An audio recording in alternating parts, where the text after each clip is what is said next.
The continuing instability in the Middle East has made the search for alternative sources of energy a vital concern. On past programs, Lisa Barrow has shown us some possible alternatives, and now she has another one. But she had to go a little farther from home than usual for this one. 3, 2, 1, and liftoff. Hydrogen. The space shuttle is blasted into orbit by it. But would you ever expect it to be something you put in your car's fuel tank?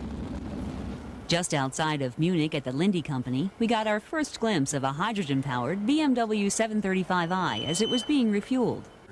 Now the process takes 2 to 3 hours, and the hydrogen is stored in liquid form because it saves weight and space. Hydrogen, however, doesn't liquefy until its temperature reaches a frigid minus 423 degrees Fahrenheit, which means refueling in the future may be done automatically by robots.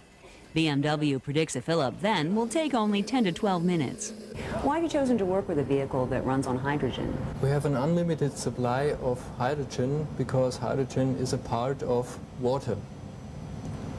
The second reason is hydrogen is a very clean fuel. Burned in a motor, the motor emits only water vapor.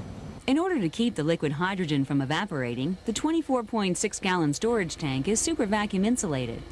That means it's a double-walled tank. The inner tank is surrounded by about 70 layers of aluminum foil and fiberglass. Even with 70 insulating layers, up to 2% of the tank's contents may be lost every day. This particular test car is a dual-fuel car. It can also run on gasoline at the flick of a switch. When running on hydrogen, the car uses more than 3 times as much of the supercooled liquid as gasoline, giving it a range of about 200 miles on a tank full. Are there any major obstacles that you've had to overcome in working with the hydrogen? We are working on backfiring into the intake manifold and the NOx emission, the nitric oxide emission of the motor. Every combustion produces nitric oxides, also the hydrogen combustion. They are a problem, but we can try to solve this problem by running a lean mixture formation in the motor. Perhaps one of the biggest obstacles to overcome is acceptance of hydrogen by the public. To many, the word hydrogen immediately conjures up visions of the Hindenburg disaster. Ever since then, safety has been a major concern. You see the place where we put the tank that's the safest place in the car. It's between the 2 wheels. The tank is very solid. It's much more solid than a benzene tank. And if there's an accident and the tank is damaged and hydrogen streams out, the hydrogen evaporates immediately and is going up in the air. According to BMW, if hydrogen is handled properly and suitable precautions are taken in vehicle design, hydrogen is no more explosive than conventional fuels.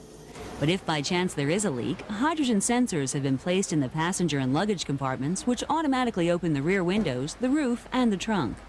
There are pros and cons to any alternative fuel. Hydrogen by far is one of the cleanest things going. For all practical purposes, its only byproduct is water. The problem with hydrogen is cost. Any widespread adoption of hydrogen will require massive investment in production and distribution systems. BMW is already involved in a joint venture aimed at developing the entire hydrogen cycle, from a hydrogen producing plant based on solar energy to hydrogen filling stations. Whichever path we take, it's not going to be cheap to clean up the environment.